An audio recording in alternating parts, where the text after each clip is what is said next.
ओम शांति, ओम शांति, ओम शांति। हम सभी अपने आत्मिक स्वरूप में स्थित होकर बहुत ही ध्यान और एकाग्रता के साथ अपने परमपिता परमात्मा के महावाक्यों को सुनेंगे और स्वयं में धारण करेंगे। ओम शांति। आज 3 सितंबर 2024 की बाबा की साकार वाणी है। बाबा कहते हैं, मीठे बच्चे, तुम्हें किसी भी पतित देहधारियों से प्यार नहीं रखना है, क्योंकि तुम पावन दुनिया में जा रहे हो। एक बाप से प्यार करना है। आज का प्रश्न है, तुम बच्चों को किस चीज से तंग नहीं होना है और क्यों? उत्तर में बाबा कहते हैं, तुम्हें अपने इस पुराने शरीर से जरा भी तंग नहीं होना है, क्योंकि यह शरीर बहुत बहुत वैल्यूबल है। आत्मा इस शरीर में बैठ बाप को याद करके बहुत बड़ी लॉटरी ले रही है। बाप की याद में रहेंगे तो खुशी की खुराक मिलती रहेगी। बाबा कहते हैं कि हम लोगों को किस चीज़ से क्यों नहीं तंग होना चाहिए और कभी नहीं तंग होना चाहिए। तो हमें इस शरीर से तंग नहीं होना चाहिए। चाहे कोई बीमारी आए, चाहे कोई परेशानी आए, कुछ भी आए, तो बाबा कहते हैं यह तुम्हारा शरीर बहुत वैल्यूबल है। इसी शरीर के जरिए तुमने भगवान को पाया है। तो बाबा कहते हैं कि इसी शरीर के जरिए तुम आत्मा इस शरीर में बैठकर अपने बाबा को याद करते हो और बाबा से इतनी बड़ी 21 जन्मों की लॉटरी ले रहे हो। बाबा कहते हैं जितना जितना हम बाबा को याद करते रहेंगे इस शरीर के द्वारा, मैं आत्मा बाबा को याद करती रहूंगी, उतनी मुझे खुशी की खुराक मिलती रहेगी। तो बाबा कहते हैं कि यह शरीर तुम्हारा बहुत वैल्यूबल है, इससे कभी तंग नहीं होना चाहिए। कभी भी कोई बीमारी आए, कोई परेशानी आए, तो बस हमें ये सोच लेना है कि यह मेरा ही कर्म भोग है। सारे हिसाब किताब अब जल्दी जल्दी चुकतू होने हैं, इसलिए किसी तरह की बात हो रही है। तो कभी भी कोई बीमारी आए कि परेशानी आए, तंग नहीं होना है, बाबा को समर्पित कर देना है और देखेंगे कितनी आसानी से। कई बार हम लोग बीमारियों में, मैंने तो काफ़ी अनुभव किया है कि भल बीमारी कैसी भी आए, लेकिन हमें कष्ट नहीं बाबा होने देते। अगर हम बाबा के साथ याद में रहे, तो बाबा के साथ कंबाइन रहे, तो बस बाबा को याद करते हुए ये सोचना है कि बाबा की किरणें मेरे इस शरीर पे पड़ रही है, हमें बाबा जरा सा भी कष्ट नहीं होने देंगे। ओम शांति। मीठे मीठे रूहानी बच्चे, अब दूर देश में रहने वाले फिर दूर देश के पैसेंजर हो। हम बाबा के बच्चे दूर देश में रहने वाले हैं और दूर देश में जाने वाले पैसेंजर हैं। हम आत्माएं हैं, अभी बहुत दूर देश में जाने का पुरुषार्थ कर रहे हैं। यह सिर्फ तुम बच्चे ही जानते हो कि हम आत्माएं दूर देश में रहने वाली हैं और दूर देश में रहने वाले बाबा को भी बुलाते हैं कि आकर के हमको भी वहाँ दूर देश में ले जाओ। अब दूर देश में रहने वाला बाप तुम बच्चों को वहाँ ले जाते हैं। तुम रूहानी पैसेंजर हो, क्योंकि इस शरीर के साथ हो ना। रूह ही ट्रेवल करती है, ट्रेवलिंग करेगी। शरीर तो यहाँ ही छोड़ देगी, यह आत्मा ही ट्रेवल करेगी, यही जाएगी परम धाम को। शरीर तो हमारा यहीं रह जाएगा, पंच तत्वों का शरीर पंच तत्वों में मिल जाएगा। बाबा कहते हैं बाकी रूह ही ट्रेवलिंग यात्रा करेगी। रूह कहाँ जाएगी? अपने रूहानी दुनिया में। यह है जिस्मानी दुनिया और वह है रूहानी दुनिया। बच्चों को बाप ने समझाया है, अब घर वापस जाना है। जहाँ से पाठ बजाने यहाँ आए हैं, अब हमें फिर वहाँ वापस जाना है। यह बहुत बड़ा मांडवा है अथवा स्टेज है।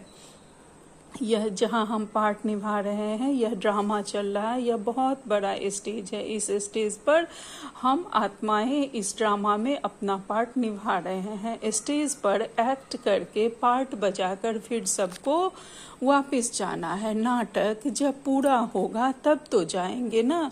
अभी तुम यहाँ बैठे हो, तुम्हारा बुद्धि योग घर और राजधानी में है। भले हम शरीर के जरिए यहाँ बैठे हुए हैं शरीर में, लेकिन हमारी बुद्धि अब परम धाम में है और सतयुग में है। तो बाबा कहते हैं यह तो पक्का पक्का याद कर लो, क्योंकि यह तो गायन है, अंतमति सो गति। जिसको हम याद करेंगे वैसी ही गति हमारी होगी अंतकाल में। तो बाबा कहते हैं अभी यहाँ तुम पढ़ रहे हो, जानते हो भगवान शिव बाबा हमको पढ़ाते हैं। भगवान तो सिवाय इस पुरुषोत्तम संगम युग के कभी पढ़ाएंगे नहीं। 5,500 वर्ष में निराकार भगवान एक ही बार आकर पढ़ाते हैं। यह तो तुमको पक्का निश्चय है, पढ़ाई भी कितनी सहज है, अब घर जाना है। उस घर से तो सारी दुनिया का प्यार है, मुक्ति धाम में जाना तो सब चाहते हैं, परंतु उसका अर्थ नहीं समझते। सब मुक्ति धाम में जाना चाहते हैं, मुक्त होना चाहते हैं जन्म मरण के चक्र से, लेकिन कहाँ जाना है, कैसे जाना है, उसका अर्थ कोई नहीं समझते। बाबा कहते हैं मनुष्यों की बुद्धि इस समय कैसी है और तुम्हारी बुद्धि कैसी बनी है, कितना फर्क है। तुम्हारी है स्वच्छ बुद्धि, नंबरवार पुरुषार्थ अनुसार हम जैसा जैसा पुरुषार्थ कर रहे हैं उसी अनुसार हमारी बुद्धि स्वच्छ पवित्र बन रही है। सारे विश्व के आदि मध्य अंत का नॉलेज तुमको अच्छी तरह है। तुम्हारे दिल में यह है कि हमको अब पुरुषार्थ कर नर से नारायण जरूर बनना है। यहाँ से तो पहले अपने घर जाएंगे ना, तो खुशी से जाना है। जैसे सतयुग में देवताएं खुशी से एक शरीर छोड़ दूसरा लेते हैं, वैसे इस पुराने शरीर को भी खुशी से छोड़ना है। हम बाबा के बच्चे यहाँ भी इस शरीर को जब हम छोड़ेंगे तो बहुत खुशी खुशी छोड़ेंगे कि अब हमें बाबा के पास जाना है। थोड़ा सा हम शांति धाम में जाएंगे, रेस्ट करेंगे और उसके बाद फिर हमें सतयुग में जाना है। तो हमें बहुत खुशी से बाबा की याद में शरीर छोड़ना है। जैसे सतयुग में देवताएं खुशी से एक शरीर छोड़ दूसरा लेते हैं, तो हम भी इस पतित शरीर को छोड़ और फिर पावन शरीर लेने की खुशी रहेगी हमें इस शरीर को छोड़ते समय। बाबा कहते हैं इनसे तंग नहीं होना है, क्योंकि यह बहुत वैल्यूएबल शरीर है। इस शरीर द्वारा ही आत्मा को बाप से लॉटरी मिलती है।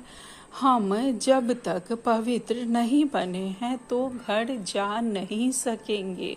बाप को याद करते रहेंगे, तभी उस योग बल से पापों का बोझा उतरेगा।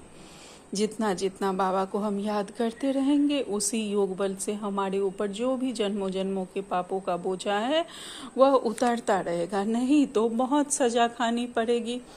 पवित्र जरूर बनना है। लौकिक संबंध में भी बच्चे कोई गंदा पतित काम करते हैं तो बाप गुस्से में आकर लाठी से भी मार देते हैं, क्योंकि बेकायदे पतित बनते हैं। किसके साथ भी बेकायदे प्यार रखते हैं तो भी माँ बाप को अच्छा नहीं लगता।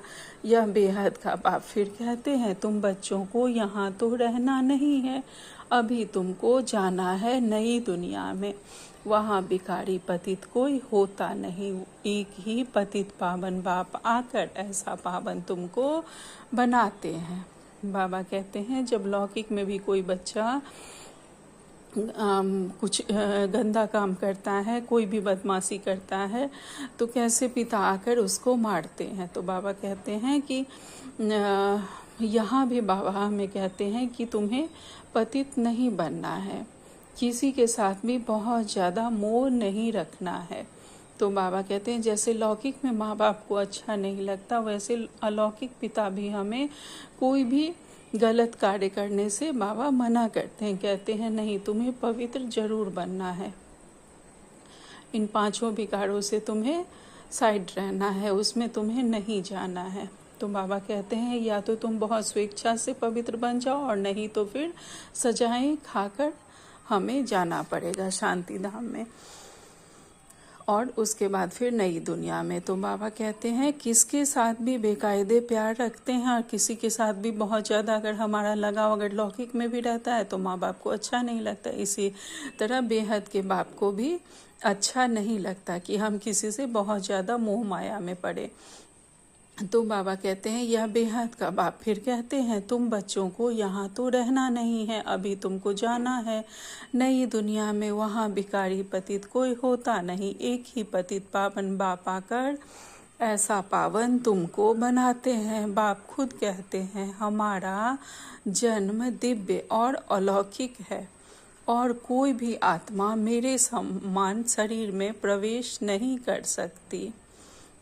धर्म स्थापक जो आते हैं उनकी आत्मा भी प्रवेश करती है, परंतु वह बात ही अलग है। हम तो आते ही हैं सबको वापस ले जाने, वह तो ऊपर से उतरते हैं नीचे अपना पाठ बजाने। बाबा कहते हैं जैसे मैं शरीर में प्रवेश करता हूँ, मेरे समान और कोई नहीं प्रवेश कर सकता, क्योंकि बाबा दिव्य हैं, अलौकिक हैं। बाबा कहते हैं भले जो धर्म स्थापक आते हैं, जो धर्म स्थापक भी आते हैं, वो भी बाद में किसी शरीर में प्रवेश करते हैं। तो बाबा कहते हैं कि उनकी बात अलग है, क्योंकि वो धर्म की स्थापना करने के लिए आते हैं, कुछ ना कुछ वो अच्छा ही कार्य करने के लिए आते हैं। तो बाबा कहते हैं हम तो आते ही हैं, उनका कार्य अलग है और बाबा का कार्य अलग है। बाबा हम लोगों को वापस ले जाने के लिए आते हैं और वो कहीं ना कहीं पवित्रता स्थापन करने, ज्ञान स्थापन करने, इस तरह से कुछ ना कुछ अच्छा कार्य करने के लिए वह आते हैं। तो बाबा कहते हैं हम तो आते ही हैं सबको वापस ले जाने के लिए, वह तो ऊपर से उतरते हैं नीचे अपना पाठ बजाने, हम तो सबको ले जाते हैं। फिर बतलाते हैं कि तुम कैसे पहले पहले नई दुनिया में उतरेंगे। उस नई दुनिया सतयुग में बगुला कोई होता नहीं, बाप तो आते हैं बगुलों के बीच, फिर तुमको हंस बनाते हैं। अब तुम हंस बने हो तो मोती ही चुगते हो, और बगुला कैसे कंकड़ पत्थर गंदगी चुगता है, और बाबा हमें इन बगुलों के बीच आकर हमें हंस बनाते हैं। सतयुग में तुमको यह रत्न नहीं मिलेंगे, यह ज्ञान रत्न जो बाबा हमें दे रहे हैं वो वहाँ नहीं मिलेंगे। यहाँ तुम यह ज्ञान रत्न चुग कर हंस बनते हो। बगुलों से तुम हंस कैसे बनते हो यह बाप बैठ समझाते हैं। अभी तुमको हंस बनाते हैं, देवताओं को हंस, असुरों को बगुला कहेंगे। अभी तुम किचरा छुड़ाए मोती चुगते हो, तुमको ही पद्मा पदम भाग्यशाली कहते हैं। तुम्हारे पैर में छापा लगता है पद्मों का। हम ही बाबा के पद्मा पदम भाग्यशाली बच्चे हैं। हमारे हर कदम में पद्मों की कमाई होती जाती है। जितना हम बाबा के ज्ञान योग धारणा और सेवा को अपनाते जाते हैं, उस रास्ते पे बाबा के श्रीमत पर चलते जाते हैं, तो हमारे हर कदम में पद्मों की कमाई जमा होती जाती है। बाबा कहते हैं शिव बाबा को तो पाँव है नहीं जो पद्म हो सके, वह तो तुमको पद्मा पदम भाग्यशाली बनाते हैं। बाप कहते हैं मैं तुमको विश्व का मालिक बनाने आया हूँ। यह सब बातें अच्छी रीति समझने की है। मनुष्य या तो समझते हैं ना स्वर्ग था, परंतु कब था फिर कैसे होगा यह पता नहीं है। तुम बच्चे अभी रोशनी में आए हो, वह सब है अंधियारे में। यह लक्ष्मी नारायण विश्व का मालिक कब कैसे बने यह पता ही नहीं है। 5000 वर्ष की बात है। बाप बैठकर समझाते हैं जैसे तुम आते हो पाठ बजाने, वैसे मैं भी आता हूँ। जैसे हम पाठ बजाने आते हैं वैसे ही हमारे बाबा भी आते हैं पाठ बजाने।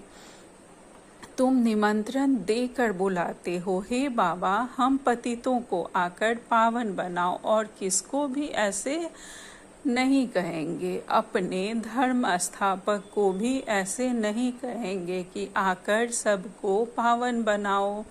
क्राइस्ट अथवा बुद्ध को थोड़े ही पतित पावन कहेंगे। गुरु वह जो सद्गति करे, वह तो आते हैं, उनके पिछाड़ी सबको उतरना है। यहाँ से वापिस जाने का रास्ता बतलाने वाले, सर्व का सद्गति करने वाले अकाल मूर्त एक ही बाप है, वास्तव में सदगुरु अक्षर ही राइट है। तुम सब से राइट अक्षर फिर भी सिख लोग बोलते हैं। बाबा कहते हैं कि तुम सबसे सब राइट अक्षर जो है वह सिख लोग ही बोलते हैं। वो जो कहते हैं कि अकाल तख्त पर बैठे हैं, तो बाबा कहते हैं बड़ी बड़ी आवाज में कहते हैं सतगुरु अकाल, बड़ी जोर से धुन लगाते हैं सतगुरु अकाल मूर्त कहते हैं। मूर्त ही नहीं हो तो वह फिर सदगुरु कैसे बनेंगे, सदगति कैसे देंगे। वह सदगुरु स्वयं ही आकर अपना परिचय देते हैं, मैं तुम्हारे मिसल जन्म नहीं लेता हूँ। और तो सब शरीरधारी बैठ सुनाते हैं तुमको, अशरीरी रूहानी बाप बैठ समझाते हैं, रात दिन का फर्क है। इस समय मनुष्य जो कुछ करते हैं वह रॉन्ग ही करते हैं, क्योंकि रावण की मत पर है ना, हर एक में 5 विकार है।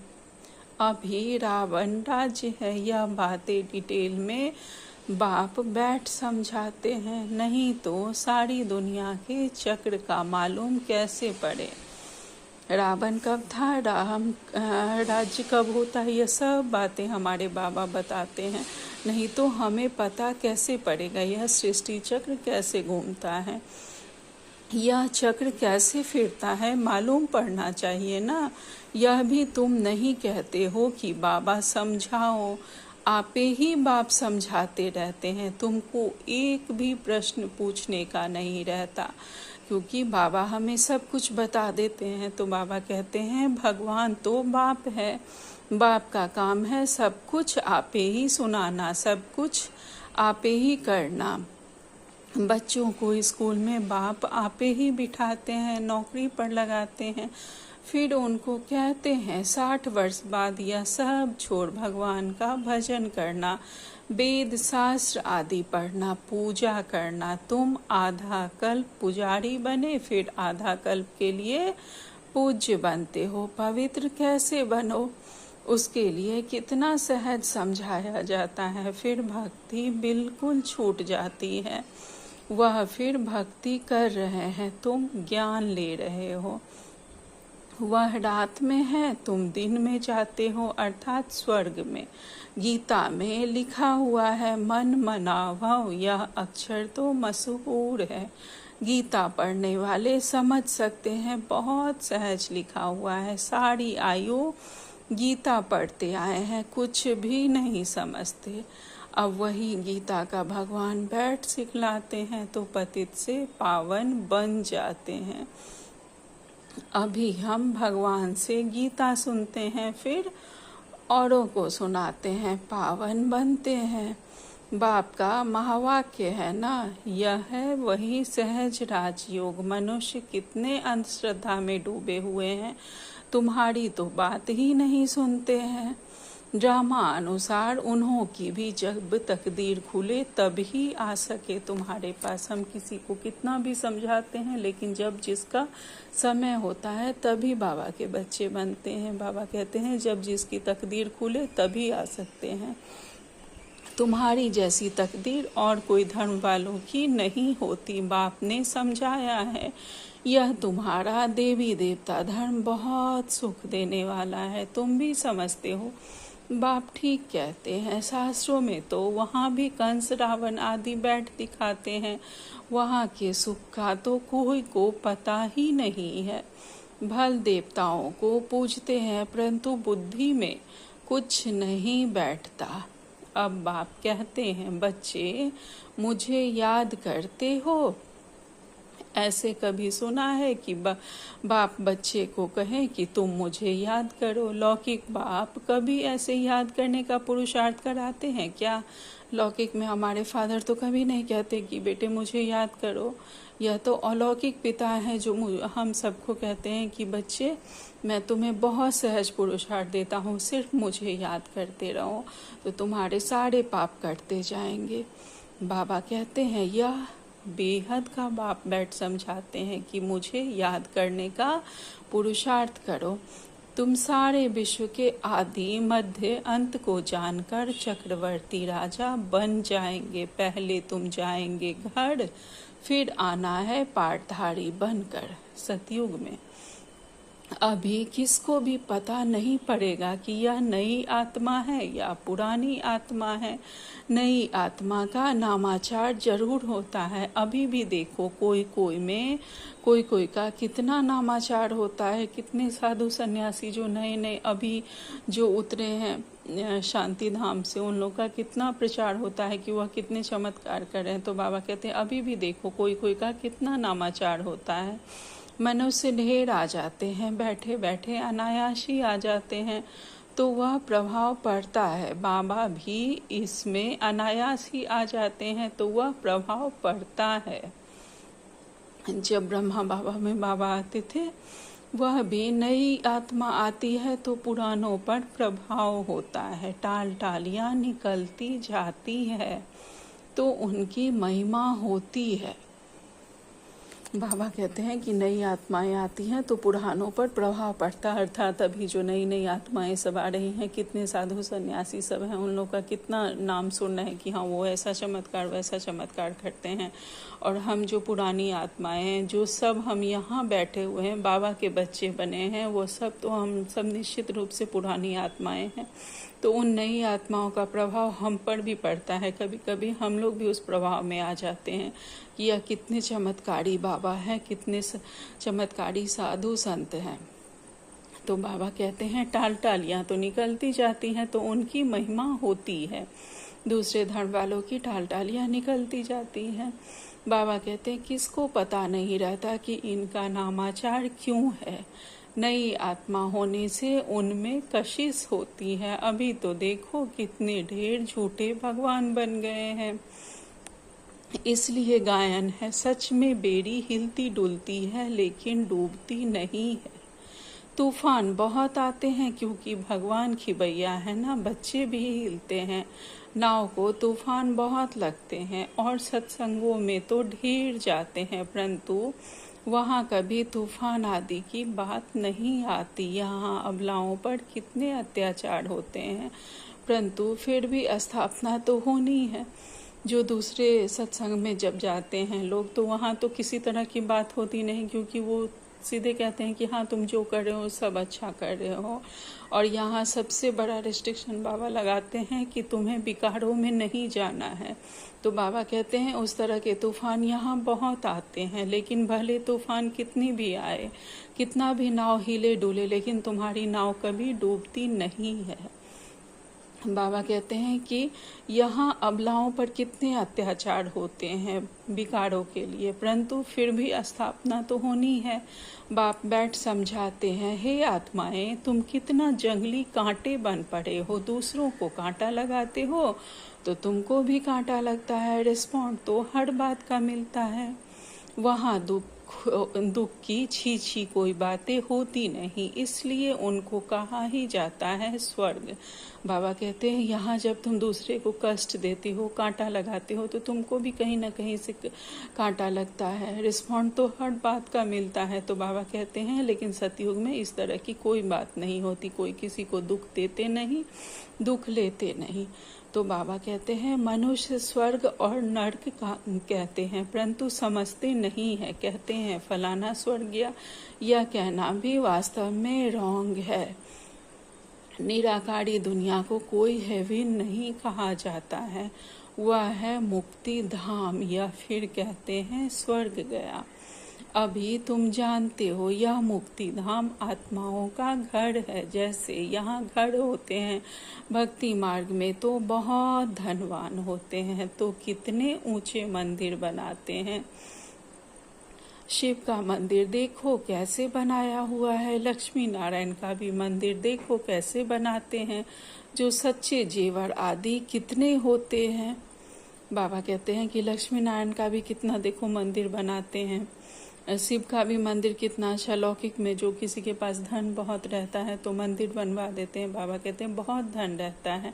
अभी तो झूठ हो गया है। तुम भी आगे कितने सच्चे जेवर पहनते थे, अभी तो गवर्नमेंट के डर से सच्चा छिपाए झूठ पहनते रहते हो। कितना सब आर्टिफिशियल अब पहनने लगे हैं। वहाँ तो है सच ही सच, झूठा कुछ भी होता नहीं। यहाँ सच्चा होते भी छिपा कर रख देते हैं।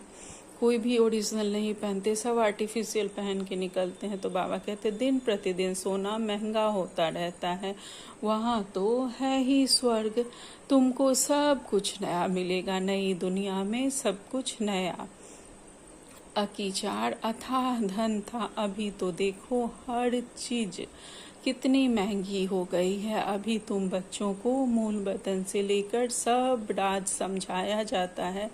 मूल वतन का राज बाप बिगड़ कौन समझाएंगे तुमको, तो फिर टीचर बनना है। गृहस्थ व्यवहार में भी भल रहो, कमल फूल समान लेकिन पवित्र रहो। औरों को भी आप समान बनाएंगे तो बहुत ऊंच पद पा सकते हैं। यहाँ रहने वालों से भी वह ऊंच पद पा सकते हैं।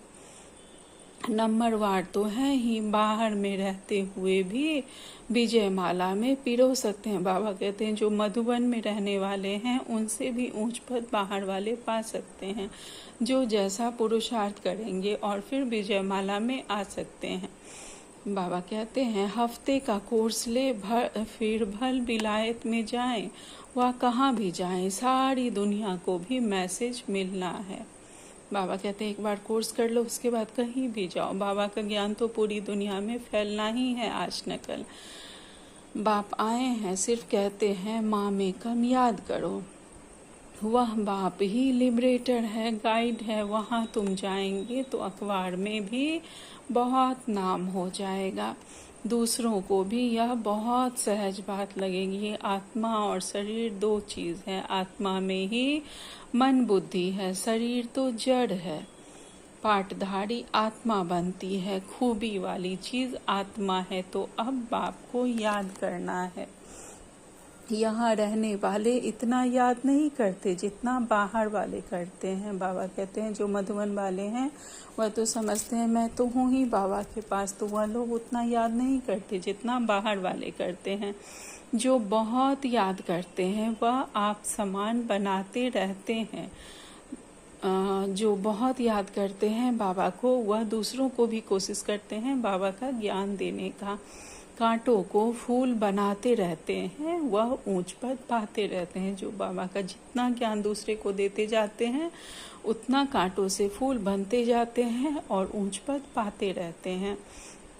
कांटों को फूल बनाने का भी प्रयास करते हैं और पद भी उन्हें ऊंचा मिलता है। बाबा कहते हैं तुम समझते हो पहले हम भी कांटे थे, अब बाप ने ऑर्डिनेंस निकाला है। काम महाशत्रु है, इन पर जीत पाने से तुम जगत जीत बन जाएंगे। परंतु लिखत से कोई समझते थोड़े ही हैं, अभी बाप ने समझाया है। बाबा ने जो कहा है उस पर बाबा कहते हैं कि कोई समझते थोड़े ही हैं, और कहीं भी इस बात के लिए मना नहीं था, लेकिन यहाँ पे मना किया जाता है, विकारों में नहीं जाना है। तो बाबा कहते हैं कि अभी बाप ने समझाया है, परंतु पहले कोई थोड़ी समझते थे।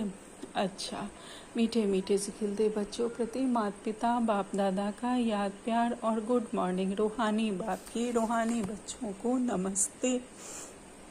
हम सब रूहानी बच्चों की रूहानी माता पिता बाप दादा को याद प्यार गुड मॉर्निंग और नमस्ते नमस्ते नमस्ते। शुक्रिया मेरे मीठे प्यारे बाबा, आपका लाख लाख शुक्रिया। आज धारणा के लिए मुख्य सार में बाबा ने पहली पॉइंट कही है, सदा ज्ञान रत्न चुगने वाला हंस बनना है। मोती ही चुगने हैं हमें, किचरा छोड़ देना है। किसी भी गंदगी को नहीं देखना है, सब छोड़ देना है। बाबा ने इस बार की अव्यक्त मुरली में भी कहा था ना कि कोई कुछ भी करे लेकिन हमें दुआएं देनी है। तो किसी भी किचरे की तरफ हमें ध्यान नहीं देना है, चाहे किसी के बोल में हो, कर्म में हो या वाचा मनसा में हो। हमें किसी तरफ कोई भी ध्यान नहीं देना है। हमें हंस बनना है, जिसमें से हमें सबकी सिर्फ खूबियाँ देखनी है, अच्छाई देखनी है, बुराई नहीं देखनी है। हंस बनना है। बाबा का ज्ञान रत्न चूक कर हमें हंस बनना है, पवित्र। हर कदम में पद्मों की कमाई जमा कर पद्मा पदम भाग्यशाली हमें बनना है। दूसरी पॉइंट में बाबा कहते हैं ऊंच पद पाने के लिए टीचर बनकर बहुतों की सेवा करनी है, बाबा का ज्ञान बहुतों तक पहुंचाना है। कमल फूल समान पवित्र है, आप समान बनना है, कांटों को फूल बनाना है। आज बाबा ने हमें वरदान दिया है मर्सीफुल भाव। बाबा कहते हैं तेरे मेरे की हलचल को समाप्त कर रहम की भावना इमर्ज करने वाले मर्सीफुल भाव। तेरे मेरे की हलचल को समाप्त कर रहम की भावना को इमर्ज करने वाले हम बाबा के मर्सीफुल बच्चे हैं। विस्तार में बाबा कहते हैं समय प्रति समय कितनी आत्माएं दुख की लहर में आती हैं। सच में अभी हम लोग देखें तो आत्माएं कितनी दुखी हैं। तो बाबा कहते हैं प्रकृति की थोड़ी सी भी हलचल होती है, आपदाएं आती हैं तो अनेक आत्माएं तड़पती हैं, मर्सी रहम मांगती हैं। किसी भी तरह की कोई आपदा आती है तो सब कितने परेशान रहते हैं, बाढ़ आया, भूकंप आया तो बाबा कहते हैं सब रहम मांगती है, दया मांगती है। तो ऐसी आत्माओं की पुकार सुन रहम की भावना इमर्ज करो, पूज्य स्वरूप मर्सी फूल का धारण करो। बाबा कहते हैं अपना जो हमारा पूज्य स्वरूप है उसको हमें धारण करना है, हमारा मर्सीफुल स्वरूप जो है उसको धारण करो। स्वयं को संपन्न बना लो तो यह दुख की दुनिया संपन्न हो जाएगी। बाबा कहते हैं पहले स्वयं को तुम संपन्न बना लो बाबा की सर्व शक्तियों से और गुणों से, तो यह दुख की दुनिया भी संपन्न हो जाएगी। सब पर हम रहम कर सकेंगे, मर्सीफुल बन जाएंगे। बाबा कहते हैं अभी परिवर्तन के शुभ भावना की लहर तीव्र गति से फैलाओ तो तेरे मेरे की हलचल समाप्त हो जाएगी। आज स्लोगन में बाबा ने कहा है व्यर्थ संकल्पों की हथौड़ी से समस्या के पत्थर को तोड़ने के बजाय हाई जंप दे समस्या रूपी पहाड़ को पार करने वाले बनो। व्यर्थ संकल्पों का जो हथौड़ी है उससे हमें समस्या के पत्थर को तोड़ने के बजाय, अर्थात हमें अपने व्यर्थ संकल्पों से किसी भी समस्या पर चोट नहीं करना है, उसके बजाय हमें जो भी उसका सॉल्यूशन है हाई जंप देकर समस्या रूपी पहाड़ को पार करने वाले बनो। अर्थात अव्यक्त मुरली वाला पॉइंट, कारण को नहीं देखना है, निवारण स्वरूप बनना है। समस्या आई तो आई, इसका निवारण कैसे होगा? हाई जंप देकर हमें समस्या रूपी पहाड़ को पार करने वाला बनना है, अर्थात इसका निवारण कैसे हो उस पे हमें फोकस करना है। आज का अव्यक्त सारे हैं 3 तारीख का। बाबा कहते हैं आप दाता के बच्चे मास्टर दाता हो। दाता अर्थात संपन्न, ऐसी संपन्न आत्मा सदा इच्छा मात्रम अविद्या की स्थिति में रहती है। अगर हम भरपूर हैं तो हमारे अंदर किसी भी चीज़ की इच्छा नहीं रहेगी, उससे हमारी अविद्या हो जाएगी। तो बाबा कहते हैं उन्हें न सूक्ष्म में लेने की इच्छा न स्थूल में लेने की इच्छा, किसी भी इच्छा से हमें इच्छा मात्रम अविद्या की स्थिति में हमें स्थित रहना है। कोई अप्राप्ति अनुभव नहीं होती जिसे लेने की इच्छा हो, अर्थात हमें तो स्वयं भगवान मिल गया तो हमें और क्या चाहिए, पाना था सो पा लिया। बाबा कहते हैं वे सर्व प्राप्ति संपन्न होते हैं, प्राप्ति संपन्न ही औरों को भी प्राप्ति संपन्न करा सकते हैं। अच्छा, ओम शांति, ओम शांति, ओम शांति। शुक्रिया बाबा।